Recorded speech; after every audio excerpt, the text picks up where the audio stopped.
आप देख रहे हैं बीक्यू प्राइम हिंदी और ये है आईपीओ अड्डा। और इस वक्त जो कंपनी हमारे फोकस में है वो आइडिया फोर्ज टेक्नोलॉजीज है, जो एक ड्रोन मैन्युफैक्चरर है। ये कंपनी लगभग 517 करोड़ रेस कर रही है, जिसमें 240 करोड़ फ्रेश इशू है और 330 करोड़ ऑफ ऑफ सेल है, जो एग्जिस्टिंग इन्वेस्टर्स बेच रहे हैं इस आईपीओ में। और मेरे साथ आए हैं आज अंकित मेहता और विपुल जोशी। अंकित सीईओ हैं और विपुल सीएफओ हैं कंपनी के। अंकित, विपुल, धन्यवाद बीक्यू प्राइम हिंदी से बात करने के लिए। आपसे पहले अंकित, ड्रोन टेक्नोलॉजी जो है बहुत ही फास्ट इवॉल्विंग टेक्नोलॉजी है, और आप आज अपनी कंपनी का आईपीओ लेकर आ रहे हैं। तो मुझे ये बताइए कि इसका जो पोटेंशियल है वो कितना है बड़ा, और आपका जो बिजनेस मॉडल है वो किस तरह का बिजनेस मॉडल है। Thank you, Sajid.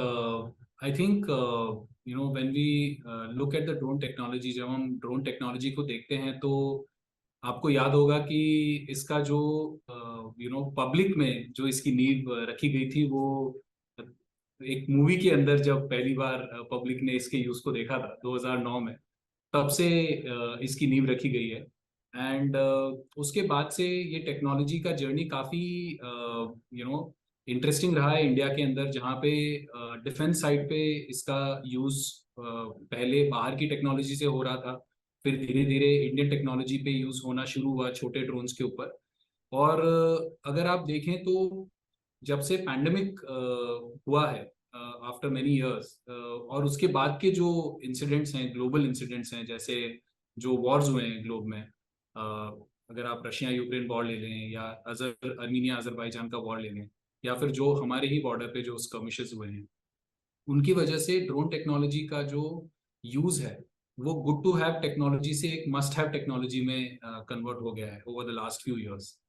और उसके अलावा सिविल साइड पे भी, पर्टिकुलरली पैंडेमिक के बाद में, हमें रियलाइज हुआ सबको कि ड्रोन टेक्नोलॉजी एक टेक्नोलॉजी है जो कि जो रिस्क हम देख रहे थे पैंडेमिक के टाइम पे, उन पैंडेमिक के रिस्क को मिटिगेट करने के लिए एक अच्छी टेक्नोलॉजी हो सकती है। तो उसका इंडक्शन उन यूजर्स के लिए भी सिग्निफिकेंटली इनकरेज किया जा रहा है या इनकरेज किया गया है सिंस द पैंडेमिक। एंड उसके चलते हमारे रूल्स को भी काफी सिंप्लीफाई किया गया, हमारे ओवरऑल ऑपरेटिंग एनवायरनमेंट को भी काफी अच्छा बनाया गया है इंडिया के अंदर। एंड इस वजह से जो इंडस्ट्री है उसका पोटेंशियल अभी काफी सिग्निफिकेंट हमें दिखता है। और ओवरऑल जिस तरह से और जिस स्केल के स्कीम्स इंडिया में आ रहे हैं, वो काफी सारे स्कीम्स जो है वो काफी अनप्रेसिडेंटेड हैं in terms of procurement, in terms of civil use and both defense uses as well. So we see a very very bright opportunity as far as this industry is concerned। और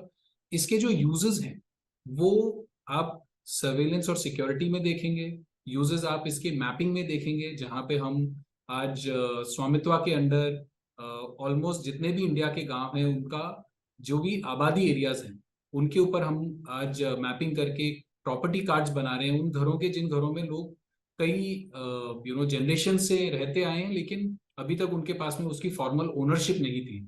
तो ऐसे सब schemes के चलते काफी aggressive वे में drones का deployment और उसका कैपेबिलिटी को एनहांस किया जा रहा है। और जिस तरह के ड्रोन्स हम बनाते हैं आज आज हमारे ड्रोन्स प्राइमरीली सर्वेलेंस और मैपिंग के यूज केसेस करते हैं। और ये ड्रोन्स जो है वो पोर्टेबल ड्रोन्स हैं, जो कि एक बैकपैक के अंदर भी पैक करके ले जाया जा सकता है इनको लास्ट माइल पे डिप्लॉय करने के लिए। अंकित, ये बताइए कि अगर हम ड्रोन टेक्नोलॉजी की हायरार्की देखें, अल्टीमेट यूज जो इसका होता है वो आर्म्ड फोर्सेस के लिए होता है, जो वो सोफिस्टिकेशन जो ये करते हैं। तो आप उस हायरार्की में आपकी कंपनी और आपकी जो ड्रोन्स है वो कहाँ पर खड़ी रहती होती है। तो सजीत, ड्रोन्स के अंदर क्या होता है कि बहुत सारे कैटेगरीज हैं। अगर मैं उसको कंज्यूमर डिवाइसेस के साथ कंपेयर करूं तो जैसे मोबाइल फोन्स हैं, टैबलेट्स हैं और लैपटॉप्स हैं और फिर डेस्कटॉप्स हैं, उसी तरह से इसमें भी वेरियस कैटेगरीज है जिनका अपना काम है। तो ड्रोन्स की जो कैटेगरीज हैं वो हैं काफी सारी। जैसे स्मॉल हाथ में उड़ने वाले ड्रोन्स भी होते हैं जो कि आप यूज कर सकते हैं सामने वाले कंपाउंड के अंदर सर्वे करने के लिए। उससे दूर 5 किलोमीटर दूर से अगर कोई ड्रोन को वही कंपाउंड देखना है तो उसके लिए एक अलग तरह का ड्रोन बनाना पड़ेगा आपको। प्लस अगर उसी चीज को 10 से 50 किलोमीटर से देखना है तो एक अलग टाइप का ड्रोन बनाना पड़ता है और बड़ा करना पड़ता है उसको। सिमिलरली जो 100 किलोमीटर 200 किलोमीटर और कुछ कुछ ड्रोन तो 1000 किलोमीटर दूर से भी लॉन्च करके देख सकते हैं उस टाइप के मॉनिटरिंग को और एनवायरनमेंट को। तो हर यूज केस, हर कैटेगरी, हर टुकड़ी के साथ में एक अलग टाइप का ड्रोन आप जोड़ सकते हैं, और ये अलग अलग टाइप के ड्रोन्स का सबका अपना इंडिपेंडेंट पोटेंशियल है।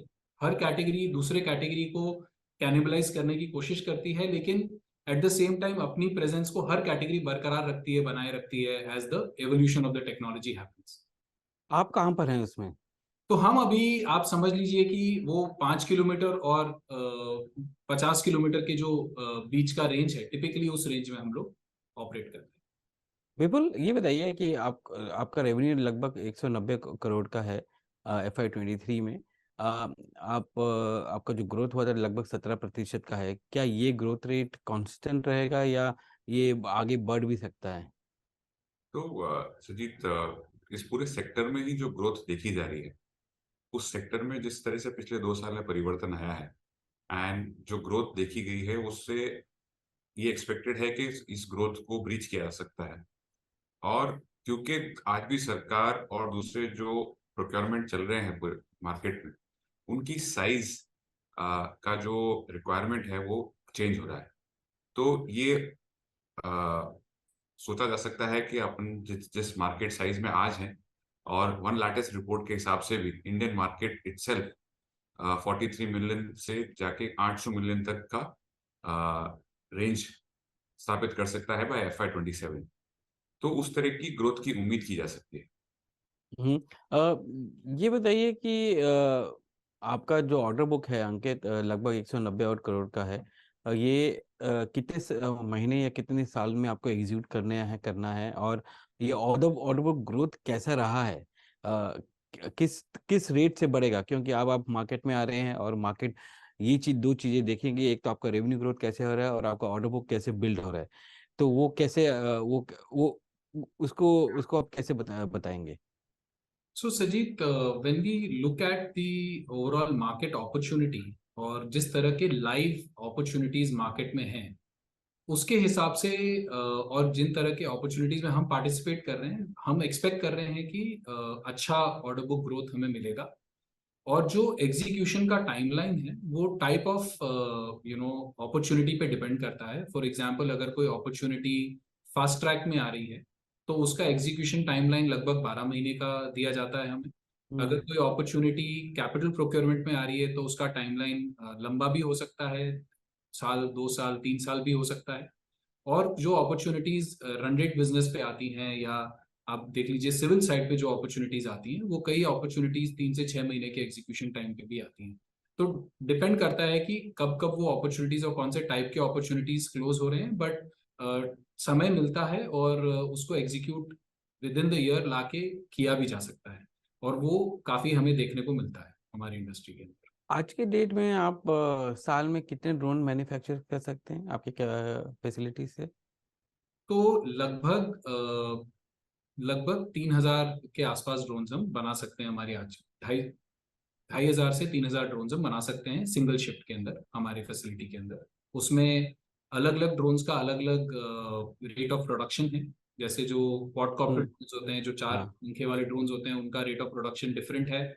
जो हम हाइब्रिड वीटॉल बनाते हैं, जो हमने इंडिया में पहली बार वो कॉन्सेप्ट को हमने इंट्रोड्यूस किया था, तो वो ड्रोन्स हम लगभग 3 से 4 एक दिन में बना सकते हैं, एक सिंगल शिफ्ट। ओके, और कितने ड्रोन्स बना चुके हैं आप अब तक? वो नंबर हम लोग अभी स्पेसिफिकली ट्रैक नहीं करते हैं। हम एक्चुअली ज़्यादा ट्रैक करते हैं कि हमारे ड्रोन्स का यूज़ कितना हो रहा है। अगर आप देखेंगे तो हमारे जो ड्रोन्स हैं, हमारे कस्टमर्स ओवर 3.5 लाख फ्लाइट्स कर चुके हैं हमारे ड्रोन्स के ऊपर, मार्च 23 तक अगर देखा जाए तो। और वो जो यूज़ है, वो आज ऑलमोस्ट हर 5 मिनट में एक ideaForge drone take off करता है। उस रेट पे वो यूटिलाइज हो रहे हैं सिस्टम्स।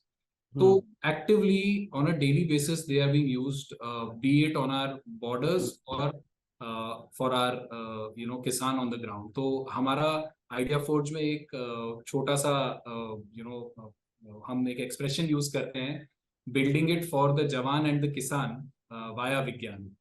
अ, ये भी बताइए कि आप आपका जो ऑर्डर बुक है 192 और करोड़ का, आप कह रहे हैं कि वो डिपेंड करता है कि किस तरह का ड्रोन बना रहे हैं और पीरियड में जाता है। बट ये जो 240 करोड़ आप जो रेस कर रहे हैं उसका उपयोग आप किसके लिए करेंगे? तो उसमें से 40 करोड़ प्रोडक्ट डेवलपमेंट में है, 50 करोड़ डेट रीपेमेंट में है और 135 करोड़ वर्किंग कैपिटल में। आपका वर्किंग कैपिटल साइकिल बहुत बड़ा है, 300 दिन से ऊपर का है।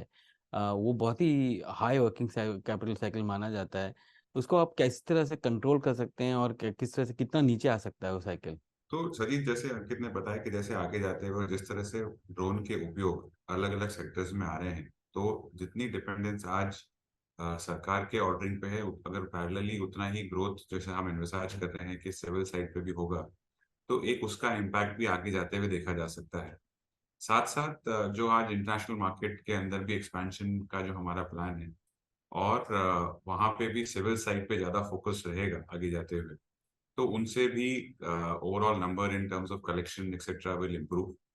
और ये भी देखा जाएगा कि जिस तरह से हमारा जो बिजनेस मॉडल है, जो डायरेक्ट पार्टिसिपेशन के द्वारा नहीं बल्कि हम रीसेलर पार्टनर्स के थ्रू जो हम जाके इन टेंडर्स में पार्टिसिपेट करेंगे, तो भी हमारे ओवरऑल साइकिल में काफी चेंजेस आने की संभावना है। So in terms of Sajid, the number, these are snapshot numbers at the end of the year. But average working capital cycle जो हमने prospectus में भी suggest किया है, लगभग हमारा 200 दिन expectation का। है 200 दिन के आसपास रहेगा, और उसके ऊपर भी काम किया जाएगा to keep working on it. और इन्वेंट्री आपको कितनी जरूरत पड़ेगी और आपका कितना डिपेंडेंस है इंपोर्ट से? सो इम्पोर्ट पे जो डिपेंडेंसी है सजीत, वो बहुत हाई नहीं है। अगर आप हमारा ग्रॉस मार्जिन नंबर भी देखें तो उस नंबर के रिलेशन में उसमें भी फर्दर लोअर हमारा इम्पोर्ट डिपेंडेंसी होता है, उसमें भी सिग्निफिकेंटली। तो as such it is not a very high dependency, but of course कई सारी ऐसी चीज़ें हैं जो कि इंडिया में शायद बनती ही नहीं है, तो वो हमें इम्पोर्ट करनी होती है। बट उसके अलावा बहुत सारा इंडिजिनाइजेशन का काम हम लोग कर भी रहे हैं, which is one of our strategies as well.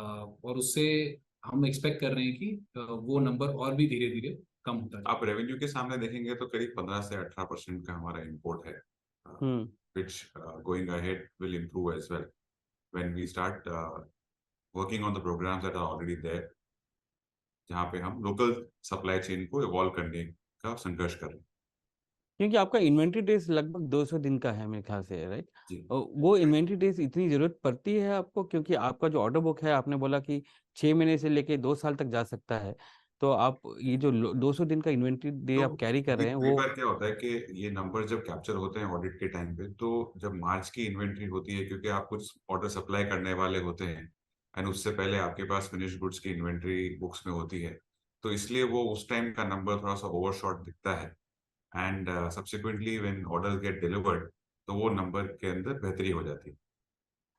आगे जाते हुए दो चीजें जो मार्केट को आपसे जानना पड़ेगा, ये है कि आपका जो कैश फ्लो से है ऑपरेशन से वो पॉजिटिव कब होगा, और जो आपने जो 40 करोड़ का आपने जो बताया है कि प्रोडक्ट डेवलपमेंट है, वो कौन से टाइप के प्रोडक्ट के लिए है और उसका पोटेंशियल क्या है? सो सजीत, जो कैश फ्लोज फ्रॉम ऑपरेशंस है, वो overall as we improve our collection cycles, the plans that we have for doing that, as we have plans for reducing the inventory days as well. जैसे जैसे indigenisation बढ़ेगा, जैसे जैसे जैसे विपुल ने बताया कि हमें मॉडल को हमारे डिस्ट्रीब्यूशन मॉडल में हम कन्वर्ट कर रहे हैं, तो जिस तरह से वो मॉडल्स प्रोग्रेस करेंगे इसमें इम्प्रूवमेंट आने लगेगा। एंड इन टर्म्स ऑफ हम लोग क्या प्लान कर रहे हैं प्रोडक्ट डेवलपमेंट में, तो एक तो हमें जो हमारे एग्जिस्टिंग प्रोडक्ट्स हैं उनके हम कंटिन्यूसली नए वेरिएंट्स बनाएंगे। उन वेरिएंट्स के अंदर हमें दो तीन चीज़ें करनी है। एक तो हमें परफॉर्मेंस को कंटिन्यूसली इंप्रूव करना है, दूसरा हमें उसके साथ में हर आइट्रेशन के साथ में और यूज केसेस को अनलॉक करना है। जैसे आज हम सर्वेलेंस और मैपिंग यूज केसेस को ज़्यादा लेवरेज कर पाते हैं, वैसे वैसे जो और दो बड़े यूज केस बकेट्स हैं जैसे इंस्पेक्शन और डिलीवरी, उनके यूज केसेस के ऊपर हम काम करेंगे। और जो सॉफ्टवेयर कैपेबिलिटीज हैं उनके अंदर जिस तरह के हम सॉल्यूशंस लेके आएंगे, वैसे वैसे और जो एग्जिस्टिंग मैपिंग की यूज केसेस हैं उसके अंदर हम और क्या टाइप के सॉल्यूशंस कस्टमर को ऑफर कर सकते हैं। तो ये एक डेवलपमेंट का एरिया रहेगा हमारे लिए on the existing category of solutions to maintain the lead that we have in the market.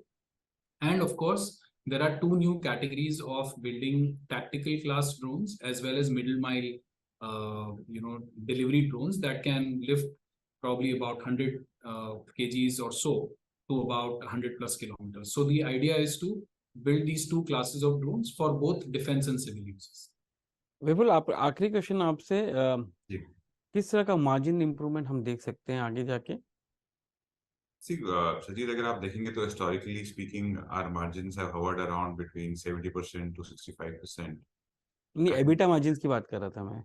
जी, तो उनका भी जो हमारा एक्सपेक्टेशन ये रहेगा कि जो आज की सीमाएं हैं उसके अंदर ही हम आगे जाते हुए भी रहें, while market expansion will also bring in product mix distribution as well.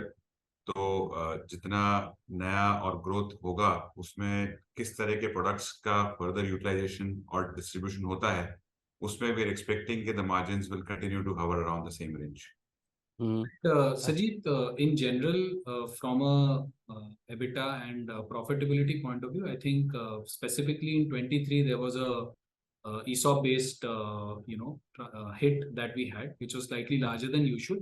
But वो जैसे ही regular levels पे आ जाता है, वैसे ही वो numbers significantly improve हो जाते हैं. क्या वो रहेगा अगले कुछ साल भी? ESOP contribution रहेगा, but जिस scale पे 23 में था वो उतना बड़ा नहीं है. तो वो हिट तो P&L में आएगा अगले कितने 1-2 साल तक? ESOP का हिट तो वन टाइम हिट जो FY23 का था वो नहीं रहेगा, मच लोअर लेवल्स पे वो रहेगा. अंकित और विपुल, धन्यवाद आज बीक्यू प्राइम हिंदी से बात करने के लिए। आइडिया फॉर्ज टेक्नोलॉजीज का IPO जो है जून 26 को खुल रहा है 638 to 672 पर शेयर के इश्यू प्राइस पे, और कंपनी लगभग 570 करोड़ रेज कर रही है फ्रेश इश्यू और OFS में। उन्होंने ऑलरेडी प्री IPO प्लेसमेंट से 60 करोड़ रेज कर चुके हैं। धन्यवाद आज बीक्यू प्राइम हिंदी से बात करने के लिए। थैंक यू सजीव।